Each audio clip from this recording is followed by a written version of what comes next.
really does look nice, though.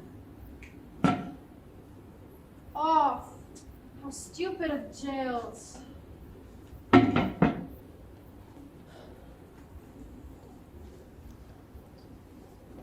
Molly! Molly, Molly, where are you? Doing all the work, you know. Oh, there you are, sweetheart. Your ears are cold. I've just come in. Where have you been? Surely not out in this weather. Well, I had to go down to the village for some stuff I'd forgotten. How about you? To be honest, I'm half frozen. What do you bet we snowed up by tomorrow? Oh dear, I hope not. If only the pipes don't freeze. We'll have to keep the central heating well stoked up. Oh, I do so want everything to go well at first. First impressions are so important. Is everything ready? Nobody has arrived yet, right? Oh no, thank goodness. Well, I think everything's ready. With some help from you, of course. As long as you don't ask me to cook. No, that's my thing. Anyway, we've got loads of tins in case we're snowed up. Oh, do you think it's going to be alright? Got cold feet, have you? Are you sorry we decided to run your aunt's property as a guest house? Well, no, I'm not. And speaking of a guest house, look at that. Pretty good, what? It's a disaster, don't you see? You can let out the S, Monkwell Manor, instead of Monkswell. Good lord, so have I. Well, I guess Monkwell is just as good a name. Oh my god, I can't believe you're actually saying this. Anyways, are the other rooms worked out? Yes. Come. It's Mrs. Boyle front room, Major Metcalf blue room, Miss Casewell east room, and Mr. N oak room. I wonder what all those people will look like. Shouldn't we have asked for rent in advance? Well, they bring luggage. If they don't pay, we hang on to the luggage. It's quite simple. Yeah, but their luggage might just be bricks wrapped in newspaper. Where will we be then? No, they all wrote from very good addresses. Some of those people might be criminals hiding from the police. Well, I don't care what they are as long as they pay. Ah, right, probably.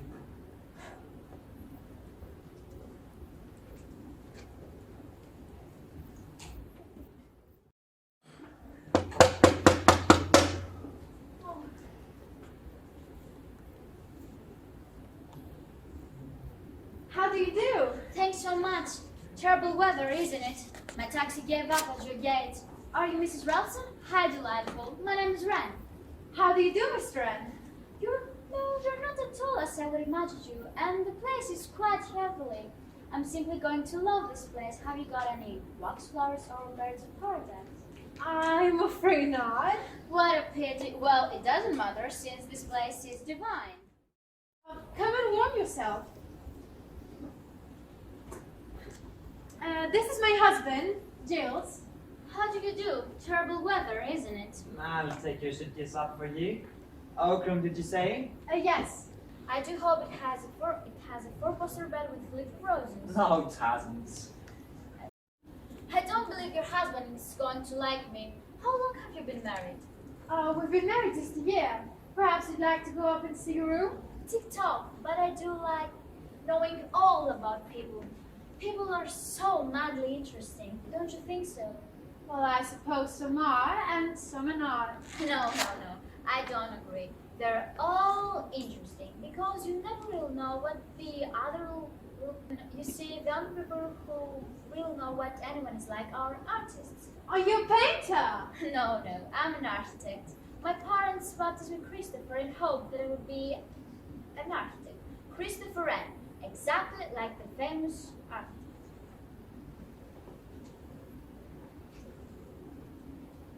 I find your wife most sympathetic. Indeed. And very beautiful. Oh, please, don't be ridiculous. There isn't like an Englishwoman. Compliments always embarrass men, and they think that their husbands are to blame for.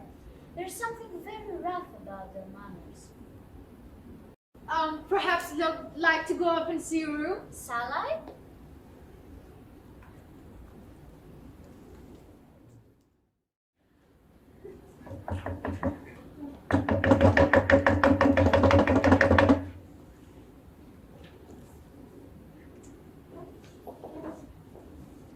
This is Municipal Manor, I presume. Yes.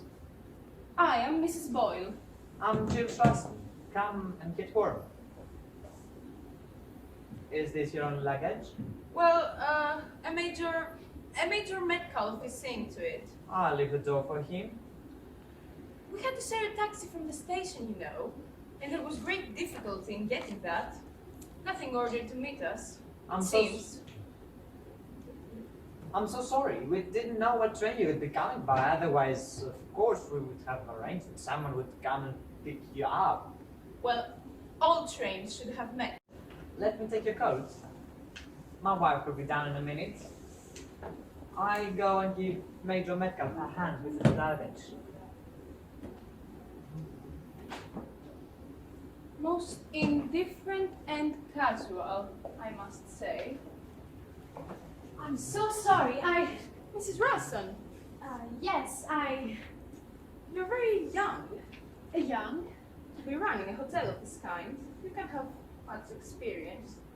Well, I suppose there has to be a beginning for everything, hasn't there? I see.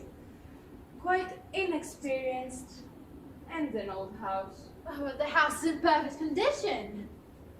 Well, it could do with a coat of paint. You know, you've got warm on this oak. This way, Major. This is my wife. How do you do? I'm sure we're glittered outside. So it was one time to Ellinogermaniki. If it was all like this, I should say we have I would. Let me take your luggage. Which rooms did you say? Blue room and Joe's room? No, it's actually, I put Mr. Wren in the Rogue's room, so it's Mrs. Boyle in the Oak room, and Major Metcalf in the Blue room.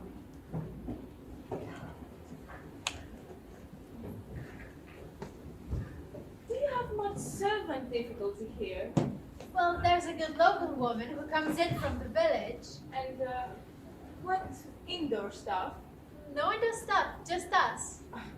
Well, I would have said that a proper staff of servants was necessary.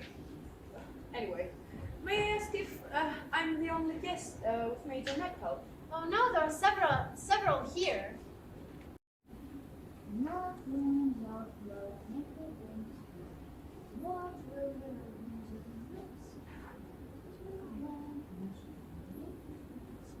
Oh, I adore nursery rhymes. Always so tragic.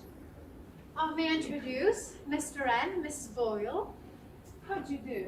This is a very beautiful house, don't you think so? Unfortunately, I don't. There's no obligation for you to remain here if you don't want to, Miss Boyle. No, indeed. I should not think of doing so.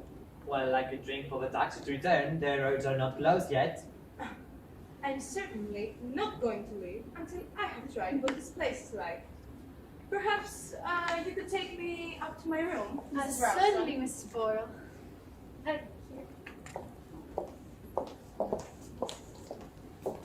Oh, I don't like her at all. I would love to see you turn her out into the snow. Oh, it's a pleasure. I've got to give up, I'm afraid. Lord, there's another of them. Come in, come in. Afraid my car's broken down half a mile down the road. Let me take your luggage. Any more luggage in the car? No, I travel light. So you get a good fire? Yes, Mr. Wren, Miss... Casewell. My wife will be down in a moment. Oh, no hurry. Looks as though you're gonna be snowed out here. Hope you'll be prepared for this. Yes, my wife's an excellent manager. We can, in any way, we can eat our hands. Before we start English, huh? Any news in the paper apart from the weather? Oh, usual political crisis. Oh, yes, and another juicy murder. A murder? Yes, they seem to think it was a man. Strangled a woman somewhere near Paddington. Doesn't say much. Huh, the police are anxious to interview a man seen in the center of Culver Street at the time. Medium height, wearing darkish overcoat, light scarf, and a soft hat. Police messages to this effect have been broadcast throughout the day. Useful description. Fit pretty well anyone, wouldn't it? One says that they don't know much. Is that a polite way of saying that he's the murderer? Christie? Who's the woman who's murdered? Mrs. Leon. Mrs. Maureen Leon.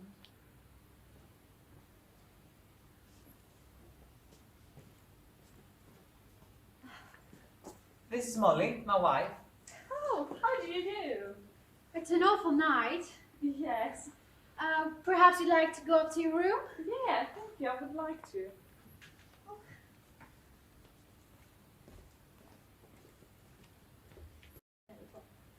I must hurry out to the kitchen and get on with things. Major Manhouse seems very nice. Mrs. Bowler really frightens me. We must have a nice dinner. I was thinking of opening 2 tins of beef and a tin of peas and mashing the potatoes. Do you think it's going to be all right? Sounds good to me. Not very original, perhaps. Oh, do let me help. I adore cooking. Why not an omelette? Haven't you egg? Well, yes, we've got plenty of eggs. Oh, all right. Show me where the kitchen is and I'll have an inspiration. Well, come on. Isn't he sweet? If our guests want to do the cooking themselves, it will save a lot of trouble. Why on earth did you give this man our best room? Oh, come on now, Jills. I mean, you can see that he's probably one of those young men who go around deceiving hotel keepers. Well, I don't believe it. I like him. I think Major Metcalf is very nice. Probably Well- drinks. Oh, do you think so? No, actually I don't. Anyways, everyone has arrived until now. Oh, who can that be? Probably the Calvary Street murderer. Oh, don't. 1,000 pardons. I am. Where am I? Monster Mayhem. By what good fortune, madame, my car got an answer to prayer, a guest house, and a charming hostess. My car has stuck into the snow. Twice I fell into the snow as I come up your drive, but immediately, desperate, tells me joy. You can let me have a room, yes? Well, yes, but it's a rather small one, I'm afraid. Naturally. You have other guests then? Well, we've just opened this place as guest house today, so we're quite new at it. What about your luggage? Nothing to worry about. I have locked the car securely. Wouldn't it be better to get him in? No, I have all I need here, in the sleeping bag. You'd better get home. I'll see about your room. Well, most rooms are occupied. You have several guests then? Well, yes, there's Mrs. Boyle, Major Metcalf, Miss Casewell, and a young man called Christopher Wren, and, well, now you. Yes, the unexpected guest. Who am I? You do not know. Where do I come from? You do not know. I am the man of mystery. But for now, I tell you this. By tomorrow, or even by already, we are completely cut off. My name, by the way, is Paravicini. Oh, ours is Ralston. Mr. and Mrs. Ralston, and this is Maynard, and this is Maynard Metcalf, and this is Maynard Monksell guest house. You said? Good. Perfect.